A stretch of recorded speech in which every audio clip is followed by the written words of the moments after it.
پوچھتا تو اس کی وہ رہنمائی کرتے، تو اس نے کوتاہی کی، تقصیر کی، تو اس کی وجہ سے اس کی نماز قبول نہیں ہوئی۔ کیوں؟ اس لیے کہ اس نے کوتاہی کی۔ اسی طریقے سے دوسری مثال جو ہے کہ اگر کوئی آدمی جو ہے رات میں اٹھے، سو کر اٹھے اور اٹھنے کے بعد میں جو ہے وہ روزہ رکھنا چاہ رہا ہے، تو اس نے جو ہے یہ سمجھ کر کہ ابھی صبح نہیں ہوئی ہے، اس نے کھانا کھا لیا، لیکن اس نے اس کے سلسلے میں جانکاری حاصل نہیں کی۔ مثال کے پاس اس کے پاس گھڑی ہے، لیکن گھڑی کے اندر ٹائم نہیں دیکھا۔ اگر ٹائم دیکھتا تو اس کو پتہ چل جاتا کہ ابھی رات ہے، باقی ہے یا صبح ہو چکی ہے، لیکن اس کے اندر تقصیر کی، لہذا اس کا وہ روزہ نہیں ہوا۔ کیوں؟ اس لیے کہ اس نے کوتاہی کی، اس نے تقصیر کی۔ اسی طریقے سے اگر کوئی آدمی جو ہے کسی بچے کو آگ کے پاس چھوڑ دیتا ہے اور وہ بچہ آگ کے اندر اگر گر جاتا ہے تو اس کی وجہ سے جو ہے وہ یعنی اس کے اوپر کفارہ لازم آئے گا، اس کی وجہ سے اس کے اوپر کفارہ لازم آئے گا، اور اسی طریقے سے وہ دیت کا بھی ضامن ہوگا۔ کیوں؟ اس لیے کہ اس نے تقصیر کی، کوتاہی کی۔ تو اس حدیث سے یعنی یہ قاعدہ ثابت ہوتا ہے کہ اگر انسان جو ہے تقصیر کرتا ہے، کوتاہی کرتا ہے، تو اس کوتاہی کی وجہ سے اس کو سزا دی جائے۔ چوتھی چیز کہ اسی حدیث سے علماء کرام نے یہ بھی استدلال کیا ہے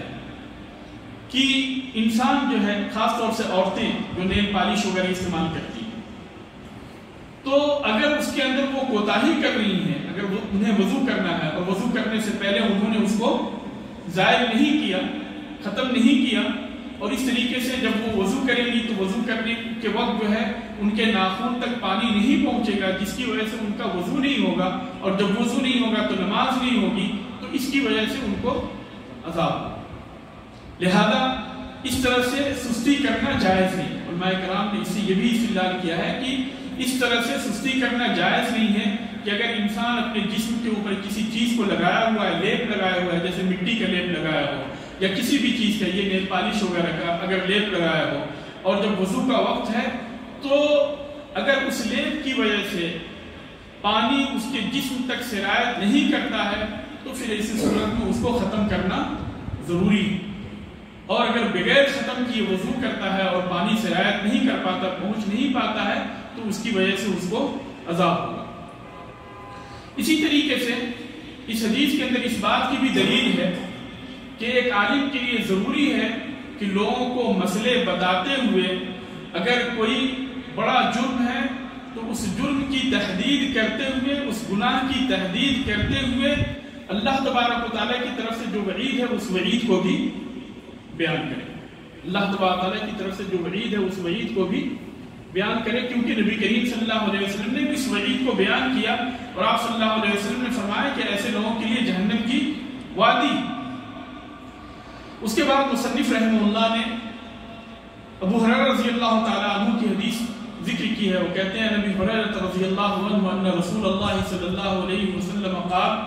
اذا توضأ احدكم فليجعل في انفه ماء ثم ليستنثر ومن استجمر فليوتر وإذا قام أحدكم من نومه فليغسل يديه قبل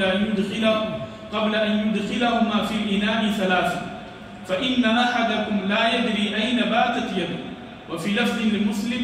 فليستنشق بمنخريه من الماء وفي لفظ من توضأ فليستنشق۔ اس حدیث کے اندر سب سے پہلے یعنی اس حدیث کو کتاب الطہارہ میں ذکر کرنے کا سبب کیا ہے اسے بیان کیا جائے گا، پھر معانی کلمات کے جو معانی ہیں اسے بیان کیے جائیں گے، اور اخیر میں اس حدیث سے جو مسائل ثابت ہوتے ہیں انہیں بیان کیے جائیں گے۔ سب سے پہلی چیز جو ہے اس حدیث کے اندر 3 امور کا تذکرہ ہے۔ پہلی چیز کہ نبی کریم صلی اللہ علیہ وسلم نے فرمایا من توضأ فلیستنشق، یعنی وضو کے اندر استنشاق کرنا، پانی کو ناک کے اندر سانس کے ذریعے سے کھینچنا یہاں تک کہ وہ اس کے بانسے تک پہنچے۔ اور دوسرا مسئلہ جو ہے وہ ہے کہ اگر پاکی حاصل کر رہے ہیں ڈھیلے کے ذریعے سے تو طاق استعمال کریں، ڈھیلے کے ذریعے سے یا ڈھیلے کی یعنی معنی میں جو چیزیں ہیں کسی بھی پاک چیز سے اگر پاکی حاصل کر رہے ہیں تو طاق استعمال کریں۔ اور تیسرا مسئلہ جو ہے کہ اگر آدمی سو کر بیدار ہو تو پانی کے برتن میں ہاتھ ڈالنے سے پہلے ضروری ہے کہ 3 مرتبہ اپنے ہاتھوں کو دھلے۔ تو پہلی چیز جو ہے استنشاق، اس کا تعلق جو ہے طہارت حدث سے ہے، اور استجماع کا تعلق جو ہے طہارت خبث سے ہے، اور اسی طرح سے ہاتھ دھلنے کا تعلق بھی ہے طہارت خبث سے ہے، اور ان تینوں چیزوں کا تعلق چونکہ طہارت سے ہے، اس لیے مصنف رحمہ اللہ نے اس حدیث کو کتاب الطہارہ کے تحت ذکر کیا۔ نبی کریم صلی اللہ علیہ وسلم نے فرمایا اذا توضأ احدکم، کہ جب تم میں سے کوئی وضو کرے، اذا توضأ احدکم فلیجعل فی انفہ ماء ثم لیستنشق، کہ جب تم میں سے کوئی وضو کرے تو اپنے ناک کے اندر پانی ڈالے، پھر اس کو بائیں ہاتھ سے جھاڑے۔ ناک کے اندر پانی کس طریقے سے ڈالنا ہے اس کی وضاحت دوسری حدیثوں کے اندر ہے، استنشاق کرنا ہے، یعنی سانس کے ذریعے سے اس کو کھینچنا۔ ایسا نہیں کہ ہم پانی لیا اور اس طرح سے ناک میں ایسے ڈالیں، نہیں، بلکہ اس کو سانس کے ذریعے سے کھینچنا۔ وَمَنِ اسْتَجْمَرَ فَلْيُوتِرْ، اور جو انسان طہارت کے لیے ڈھیلے استعمال کرے تو وہ طاق استعمال کرے۔ وَإِذَا قَامَ أَحَدُكُم مِّن نَوْمِهِ فَلْيَغْسِلْ يَدَيْهِ قَبْلَ أَن يُدْخِلَهُمَا فِي الْإِنَاءِ ثَلَاثًا، اور جب تم میں سے کوئی نیند سے بیدار ہو تو اپنے ہاتھ کو پانی میں ڈالنے سے پہلے اسے 3 مرتبہ دھلے۔ فَإِنَّ أَحَدَكُمْ لَا يَدْرِي أَيْنَ بَاتَتْ يَدُهُ، اس لیے کہ تم میں سے کسی کو یہ معلوم نہیں کہ رات میں اس کے ہاتھ نے کہاں گزاری، رات جو ہے اس کے ہاتھ نے کہاں رات گزاری، اس کے بارے میں اس کو پتہ نہیں کہ ناپاک جگہوں پہ اس کے ہاتھ پڑے، اس کے ہاتھ کے اندر ناپاکی لگی، ان ساری چیزوں کا اسے پتہ نہیں، اس لیے پانی میں ڈالنے سے پہلے 3 مرتبہ اپنے ہاتھ کو دھلے۔ وفی لفظ لمسلم فلیستنشق بمنخريه من الماء، مسلم کے لفظ میں ہے کہ ناک کے سوراخ کے ذریعے سے پانی کو کھینچے، اور دوسری روایت کے اندر ہے من توضأ فلیستنشق، کہ جو آدمی وضو کرے وہ استنشاق کرے، یعنی سانس کے ذریعے سے پانی کو کھینچے۔ اس حدیث کے اندر نبی کریم صلی اللہ علیہ وسلم نے فرمایا اذا توضأ احدکم، جب تم میں سے کوئی وضو کرے، وضو یعنی جب وضو کا ارادہ کرے، جیسا کہ اللہ تبارک تعالیٰ نے فرمایا فَإِذَا قَرَأْتَ الْقُرْآنَ فَاسْتَعِذْ بِاللَّهِ مِنَ الشَّيْطَانِ الرَّجِيمِ، کہ جب تم قرآن پڑھو، یعنی قرآن پڑھنے کا ارادہ کرو، قرآن پڑھنے سے پہلے جو ہے ہمیں اعوذ باللہ من الشیطان الرجیم پڑھیے۔ اور اسی طریقے سے اللہ تعالیٰ نے کہا یا ایھا الذین آمنوا اذا قمتم الی الصلاۃ، اے مومنو جب تم نماز کے لیے کھڑے ہو، تو اس کا مطلب یہ نہیں کہ جب کھڑے ہو جائیں تب ہم وضو کریں، نہیں، جب ہم نماز پڑھنے کا ارادہ کریں تب ہمیں وضو کرنا ہے۔ تو اسی طریقے سے جب ہم وضو کا ارادہ کرتے ہیں تو اسی صورت میں استنشاق کرنا ہمارے لیے ضروری ہے۔ نبی کریم صلی اللہ علیہ وسلم نے فرمایا فَلْيَجْعَلْ فِي أَنْفِهِ مَاءً، اپنے ناک کے اندر پانی ڈالے۔ پانی کیسے ڈالنا ہے اس کی وضاحت میں نے کی کہ سانس کے ذریعے سے پانی ہاتھ میں، دائیں ہاتھ کے اندر پانی لیں اور پھر اس کو سانس کے ذریعے سے کھینچیں، اوپر کی طرف کھینچیں۔ اور اس کے اندر جو مسائل ہیں، پہلا مسئلہ ہے وضو بالاستنشاق، کہ پانی کو سانس کے ذریعے سے کھینچنا یہ واجب، اور یہ بھی واجب ہے کہ پھر سانس ہی کے ذریعے سے جو ہے بائیں ہاتھ کے ذریعے سے ناک کو صاف کریں، کر کے پہلے کھینچے اور پھر اس کے بعد میں سانس ہی کے ذریعے سے پانی کو باہر نکالیں اور بائیں ہاتھ سے جو ہے ناک کو صاف کریں۔ تو اس طریقے سے نبی کریم صلی اللہ علیہ وسلم نے استنشاق اور استنثار کا ہمیں حکم دیا، اور جمہور علماء اسی کے قائل ہیں کہ وضو کے اندر استنشاق جو ہے یہ واجب ہے، اور بعض علماء کہتے ہیں کہ استنشاق جو ہے یہ واجب نہیں بلکہ سنت ہے۔ دوسری چیز کہ استنشاق اور استنثار کی کیفیت کیا ہے۔ استنشاق اور استنثار کی کیفیت اور مضمضے کی کیفیت جو ہے، مضمضے کی کیفیت دوسری حدیث کے اندر بتائی گئی ہے کہ یہ دونوں کے دونوں ایک ساتھ عام طور پہ نبی کریم صلی اللہ علیہ وسلم، بلکہ جتنی بھی روایتیں ہیں ساری روایتوں کے اندر، صحیح روایتوں کے اندر جو تذکرہ آتا ہے وہ یہ ہے کہ آدمی جو ہے ایک چلو پانی لے، آدھا منہ کے اندر ڈالے، کلی کرے، اور آدھے کو ناک میں ڈالے۔ جتنی بھی صحیح روایتیں ہیں ساری روایتوں کے اندر وضو کی کیفیت کا یہی طریقہ بیان کیا گیا ہے کہ آدمی جو ہے ایک چلو پانی لے، آدھا منہ کے اندر ڈالے، اس سے کلی کرے، اور آدھا ناک کے اندر ڈالے اور ناک یعنی اس کو کھینچے۔ تو یہ ہے یعنی استنشاق، مضمضے اور استنشاق کی کیفیت۔ جیسا کہ حدیث کے اندر آتا ہے کہ نبی کریم صلی اللہ علیہ وسلم نے 3 چلو پانی سے 3 مرتبہ، یعنی نبی کریم صلی اللہ علیہ وسلم نے مضمضہ اور استنشاق کیا 3 چلو پانی سے، کہ دونوں کو آپ صلی اللہ علیہ وسلم نے ایک ساتھ اکٹھا کیا۔ اس حدیث کے جو فوائد ہیں وہ یہ ہیں کہ جیسا کہ حدیث کے اندر آتا ہے کہ شیطان انسان کے بانسے کے اوپر جو ہے رات گزارتا ہے،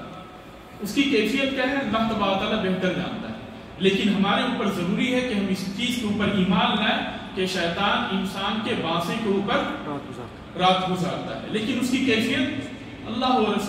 تبارک تعالیٰ زیادہ بہتر جانتا ہے۔ تو جب ہم استنشاق کرتے ہیں تو اس سے جو ہے شیطان کو تکلیف ہوتی ہے، وہ شیطان مردود جو ہے اس کو تکلیف ہوتی ہے، کیونکہ جب ہم طہارت حاصل کرتے ہیں تو وہ تو خبیث چیز ہے، وہ یعنی خباثت وہاں سے ختم ہوتی، تو اس طریقے سے اس کو تکلیف ہوتی ہے، اور بندہ جو ہے استنشاق کے اندر اگر مبالغہ کرے تو اور زیادہ اسے تکلیف ہوتی ہے۔ اور نبی کریم صلی اللہ علیہ وسلم نے استنشاق پانی کھینچنے میں مبالغہ کرنے کا حکم دیا ہے، الا یہ کہ بندہ روزے کی حالت میں، اگر روزے کی حالت میں ہے تو پھر ایسی صورت میں مبالغہ کرنے سے نبی کریم صلی اللہ علیہ وسلم نے منع فرمایا۔ پھر آگے نبی کریم صلی اللہ علیہ وسلم نے فرمایا وَمَنْ اسْتَجْمَرَ فَلْيُوتِرْ، کہ جو تم میں سے کوئی شخص اگر ڈھیلا استعمال کرے تو وہ طاق ڈھیلا استعمال کرے، اور یہ استجمار کیا ہے؟ جمار سے ہے، چھوٹے پتھر، اور بندہ جو ہے یعنی صفائی کے لیے ڈھیلے بھی استعمال کر سکتا ہے، پتھر بھی استعمال کر سکتا ہے، اور اسی طریقے سے وہ دوسری پاک چیزیں بھی استعمال کر سکتا ہے جس سے کہ صفائی ممکن ہے، ان ساری چیزوں کو استعمال کر سکتا ہے۔ یہاں پہ وطر سے کیا مراد ہے؟ وطر سے مراد یہ ہے کہ صفائی کرتے ہوئے بندہ اگر 2 ڈھیلا استعمال کیا ہے اور اس کی صفائی ہو گئی ہے تو مزید ایک تیسرا ڈھیلا بھی استعمال کرے۔ 2 مرتبہ ٹیشو پیپر اگر اس نے استعمال کیا، صفائی ہو گئی ہے تو مزید تیسری بار بھی استعمال کرے۔ 4 مرتبہ سے اگر صفائی ہوئی ہے تو مزید 5ویں بار بھی استعمال کرے، یعنی طاق استعمال کرے۔ اسی طریقے سے اس حدیث کے اندر جو مسائل ہیں ان مسائل میں سے ایک مسئلہ تو یہ ہے کہ اس حدیث کے اندر استجمار کے مشروع ہونے کی دلیل ہے، یعنی ڈھیلے کے ذریعے سے صفائی کر سکتے ہیں، اس کی دلیل اس حدیث کے اندر موجود ہے۔ اور وہ اس طریقے سے کہ بندہ جب صفائی کے لیے جائے، جب قضاء حاجت کرے تو قضاء حاجت کرنے کے بعد میں صفائی کے لیے وہ چاہے تو پانی استعمال کرے اور چاہے تو ڈھیلا استعمال کرے یا اس طرح کی دوسری کوئی پاک چیز استعمال کرے جس سے کہ صفائی ہو جائے۔ لیکن بہتر یہ ہے کہ انسان دونوں چیزوں کو اگر استعمال کرتا ہے تو یہ زیادہ بہتر ہے۔ مثال کے طور پہ اگر ٹیشو بھی استعمال کرتا ہے اور پانی بھی استعمال کرتا ہے تو یہ زیادہ بہتر ہے۔ ڈھیلا بھی استعمال کرتا ہے اور پانی بھی استعمال کرتا ہے، جیسے اگر صحرا وغیرہ میں ہے، خالی جگہوں پہ ہے تو ڈھیلا بھی استعمال کرتا ہے، پانی بھی استعمال کرتا ہے، تو یہ زیادہ بہتر ہے، اور اسی بنیاد پہ اہل قباء کی جو ہے تعریف ہوئی۔ اسی طریقے سے دوسرا مسئلہ ہے کہ جیسے ساری جتنی بھی طاہر چیزیں ہیں، پاک چیزیں ہیں، ان ساری پاک چیزوں سے بندہ جو ہے طہارت حاصل کر سکتا ہے، اس لیے کہ استجمار کے اصل کی یہ دلیل، یہ حدیث جو ہے یہ بذات خود یہ دلیل ہے کہ استجمار ڈھیلا استعمال کرنا یہ اصل ہے۔ تو جب اصل ہے تو اس کا کوئی بدل بھی ہو سکتا ہے، اور بدل جو ہے دوسری طاہر چیز ہے، کہ اگر ڈھیلا نہیں ہے، دوسری کوئی بھی طاہر چیز پاک چیز ہے، اس کے ذریعے سے اگر وہ پاکی حاصل کرنا چاہ رہا ہے تو پاکی حاصل کر سکتا ہے۔ اس حدیث کے ذریعے سے علماء کرام نے یہ استدلال کیا ہے کہ ڈھیلا استعمال کرتے ہوئے یا کوئی بھی اس طرح کی پاکی والی چیزیں، دوسری چیزیں اگر استعمال کر رہا ہے تو کم سے کم اسے 3 مرتبہ استعمال کرنا ہوگا، یعنی ایک استعمال کرنا کافی نہیں، ایک استعمال کرنا کافی نہیں ہے، یا 2 استعمال کرنا کافی نہیں ہے، بلکہ پاکی کے لیے ضروری ہے کہ 3 استعمال کرے۔ اور اس کی دلیل کیا ہے؟ نبی کریم صلی اللہ علیہ وسلم کی یہ حدیث ہے کہ سلمان فارسی کو نبی کریم صلی اللہ علیہ وسلم نے فرمایا، نبی کریم صلی اللہ علیہ وسلم نے، سلمان فارسی کہتے ہیں کہ نبی کریم صلی اللہ علیہ وسلم نے منع کیا ان یستنجی باقل من 3 احجار، کہ 3 پتھر سے کم سے صفائی کرنے سے نبی کریم صلی اللہ علیہ وسلم نے منع فرمایا۔ اور عبداللہ بن مسعود رضی اللہ تعالیٰ عنہ کی روایت ہے کہ جب وہ نبی کریم صلی اللہ علیہ وسلم بیت الخلاء کے لیے جا رہے تھے تو نبی کریم صلی اللہ علیہ وسلم نے انہیں کہا اعتنی بثلاثۃ احجار، کہ میرے لیے 3 پتھر لے کر آؤ۔ تو اس حدیث سے یہ استدلال کیا گیا ہے کہ کم سے کم یہ جو وطر جو استعمال کرنا ہے، لیکن یہ وطر کہاں تک ہے، یعنی کم سے کم 3 ہے، ایک کافی نہیں، بلکہ 3 ہو یا 5 ہو یا 7 ہو یا 9 ہو۔ تو یہ جو ہے حدیث مطلق ہے وطر کے بارے میں، جس کی تقیید دوسری روایتوں سے ہوئی ہے کہ ایک کافی نہیں ہے بلکہ کم سے کم جو ہے ہمیں 3 استعمال کرنا ہے۔ اسی طریقے سے اگر کوئی انسان دوسری پاک چیزیں استعمال کر رہا ہے، دوسری پاک چیزیں ڈھیلا کے علاوہ دوسری پاک چیزیں استعمال کر رہا ہے، تو اس کی 2 حالت، یا تو وہ چیز قابل احترام ہے یا قابل احترام نہیں ہے۔ قابل احترام جیسے ایسے پیپر جس کے اندر دینی باتیں لکھی گئی، ایسے پیپر جن کے اندر دینی باتیں لکھی گئی، تو وہ قابل احترام ہے، چنانچہ ان کا استعمال نہیں کر سکتا۔ لیکن ایسے ٹیشو پیپر جو کہ خالی ہیں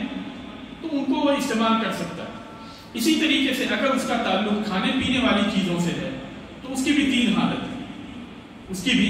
3 حالت ہے، اور وہ 3 حالت کیا ہے کہ اس کا ظاہر اور باطن دونوں کے دونوں کھایا جائے، یعنی چھلکا بھی کھایا جائے اور اندر کا حصہ بھی کھایا جائے۔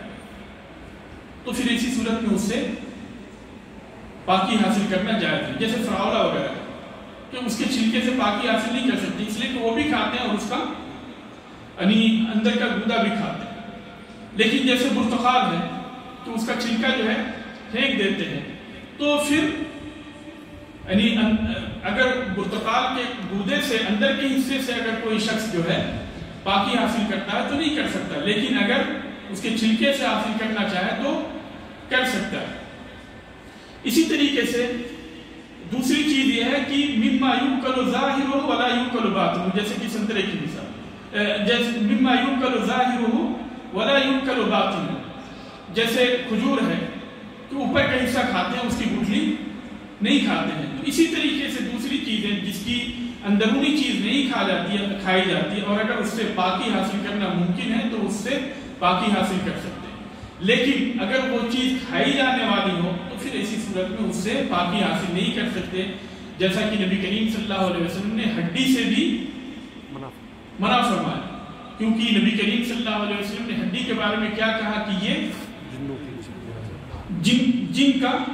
خوراک، جنوں کا خوراک، اس لیے نبی کریم صلی اللہ علیہ وسلم نے ہڈی استعمال کرنے سے منع فرمایا۔ اور روز کے بارے میں نبی کریم صلی اللہ علیہ وسلم نے کہا کہ یہ نجس ہے، اس لیے نبی کریم صلی اللہ علیہ وسلم نے اسے بھی استعمال کرنے سے منع فرمایا۔ تو طاہر چیزوں سے اگر طاہر چیزیں استعمال کر رہے ہیں تو اس کے اندر اس چیز کا خیال ہونا چاہیے کہ یہ چیز محترم ہے یا نہیں، قابل احترام ہے یا نہیں۔ اگر قابل احترام ہے تو پھر ایسی صورت میں اس سے پاکی حاصل نہیں کر سکتے۔ پھر آگے نبی کریم صلی اللہ علیہ وسلم نے فرمایا وَإِذَا اسْتَيْقَظَ أَحَدُكُم مِّن نَوْمِهِ فَلْيَغْسِلْ يَدَيْهِ ثَلَاثًا قَبْلَ أَن يُدْخِلَهُمَا فِي الْإِنَاءِ، کہ جب تم میں سے کوئی شخص سو کر جگے تو برتن میں ہاتھ ڈالنے سے پہلے 3 مرتبہ دھو لے، چاہے رات کی نیند ہو یا دن کی نیند ہو۔ کبھی بھی جو ہے اگر وہ نیند سے بیدار ہوتا ہے تو پھر ایسی صورت میں جمہور علماء کرام کے یہی مسلک ہے کہ وہ اپنے ہاتھ کو دھلے، اس لیے کہ بندے کو یہ پتہ نہیں کہ اس کے ہاتھ جو ہے کہاں کہاں پڑے۔ رہی بات کہ نبی کریم صلی اللہ علیہ وسلم نے کہا اَيْنَ بَاتَتْ يَدُهُ، کہ اس کا ہاتھ جو ہے کہاں پہ رات گزاری، اس کا پتہ نہیں۔ تو یہ دراصل آدمی کی نیند جو ہے رات کی نیند لمبی ہوتی ہے، اسی لیے غالب کی بنیاد پہ نبی کریم صلی اللہ علیہ وسلم نے بیتوتے کا تذکرہ کیا، رات گزارنے کا تذکرہ کیا، ورنہ وہ ساری نیند کو شامل ہے، کیونکہ بندہ جب سو جاتا ہے تو اس کو کسی چیز کا احساس نہیں ہوتا کہ وہ کیا کر رہا ہے، اس کے ہاتھ کہاں پہ پڑے ہوئے ہیں، ناپاکی کے اندر پڑے یا نہیں پڑے، ان ساری چیزوں کا اسے احساس نہیں ہوتا۔ دوسری چیز کہ اگر بندہ جو ہے جگا ہوا ہے، سویا نہیں جگا ہوا ہے، تو پھر ایسی صورت میں ہاتھ ڈالنے سے پہلے، پانی میں ہاتھ ڈالنے سے پہلے ہاتھ دھلے گا یا نہیں دھلے گا، اس کی 3 حالت ہے۔ یا تو اس کو یقین ہو کہ اس کا ہاتھ پاک صاف ہے، تو پھر ایسی صورت میں اس کے لیے ہاتھ دھلنا ضروری نہیں، واجب نہیں، لیکن مستحب ہے۔ دوسری چیز یہ ہے کہ اس کو یقین ہو کہ اس کا ہاتھ جو ہے، اس کے ہاتھ میں گندگی لگی ہے، تو پھر ایسی صورت میں اس کے لیے ضروری ہے کہ وہ ہاتھ دھلے۔ اور تیسری چیز یہ ہے کہ اس کو شک ہو کہ اس کا ہاتھ پاک ہے یا نہیں. تو پھر اسی صورت میں اصل کیا ہے؟ اصل پاکی. اصل کیا ہے؟ اصل پاکی. نجاست یہ طاری چیز ہے، یعنی جو بعد میں لاحق ہونے والی چیز ہے. تو اصل پاکی ہے، تو اس کی بنیاد پہ اس کے لیے ہاتھ دھلنا واجب نہیں ہے، لیکن مستحب ہے کہ وہ اپنے ہاتھ کو دھلے. تو اس طریقے سے جو ہے نبی کریم صلی اللہ علیہ وسلم نے ہاتھ دھلنے کا ہمیں حکم دیا. ہاتھ دھلنے سے کیا مراد ہے؟ یعنی ہاتھ کو کہاں تک دھلیں گے؟ ہتھیلی تک، کہنی تک، یا پورے اوپر تک؟ یہاں پہ مراد جو ہے اپنی ہتھیلی تک کو ہاتھ کو دھلنا ہے. جیسا کہ نبی کریم صلی اللہ علیہ وسلم نے سارق اور سارقہ کے بارے میں بھی جو قرآن کے اندر کہا گیا فَاقْطَعُوا أَيْدِيَهُمَا، تو ان کے ہاتھوں کو کاٹو. تو کہاں تک کاٹنا ہے؟ کلائی تک کاٹنا ہے. تو یہاں پہ ہاتھ بولا گیا ہے، لیکن ہاتھ سے مراد جو ہے کلائی. اور وضو کرنے کے اندر جو ہاتھ بولا گیا ہے اس سے مراد کوہنی ہے، کہ کوہنی تک جو ہے اپنے ہاتھ کو دھلنا. لہذا اس حدیث کا مقصود یہ ہے کہ انسان کے لیے ضروری ہے کہ اپنے ہاتھوں کو 3 مرتبہ دھلے. اسی طریقے سے اس حدیث کے اندر آج کل جو یہ بیماری پھیلی ہوئی ہے، اگر اس بیماری کے پس منظر میں اس حدیث کے اوپر آپ غور و فکر کریں تو اس حدیث کے اندر جو ہے ایک بہت ہی بڑا معجزہ بھی ہے. ابھی آپ جب یہ کورونا کے بارے میں جب پڑھیں گے تو سارے کے سارے کیا کہتے ہیں کہ سب سے زیادہ جس چیز کی حفاظت کرنی ہے وہ اپنے ہاتھوں کی حفاظت کرنی ہے. کہ یہ آپ کے ہاتھ جو ہے یعنی نجاست کی حالت میں، ناپاکی گندگی کی حالت میں آپ کے ناک، آپ کے چہرے، یہ جو کی ہے اس حصے پہ نہ پڑے. اور دیکھیں نبی کریم صلی اللہ علیہ وسلم نے اسی چیز کا حکم دیا. ہمیں جو حکم دیا نبی کریم صلی اللہ علیہ وسلم کی اس حدیث کے اوپر غور کریں کہ آپ صلی اللہ علیہ وسلم نے جو ہمیں حکم دیا کہ جب ہم اٹھیں تو اپنے ہاتھوں کو دھلیں، تو اس کے ذریعے سے گویا کہ ہم اپنے ہاتھ کی پوری ناپاکی کو، ہر طرح کے وائرس کو ہم ختم کر لیتے ہیں.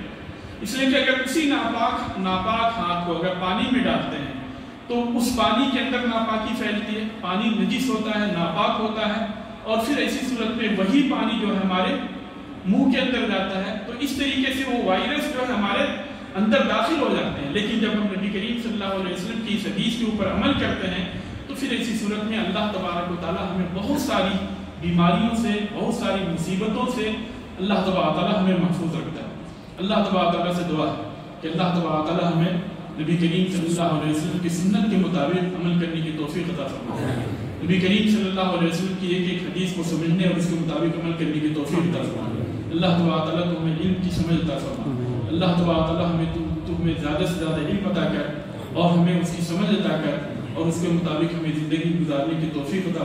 فرما. آمین. وآخر دعوانا الحمد للہ رب العالمین. السلام علیکم ورحمۃ اللہ وبرکاتہ.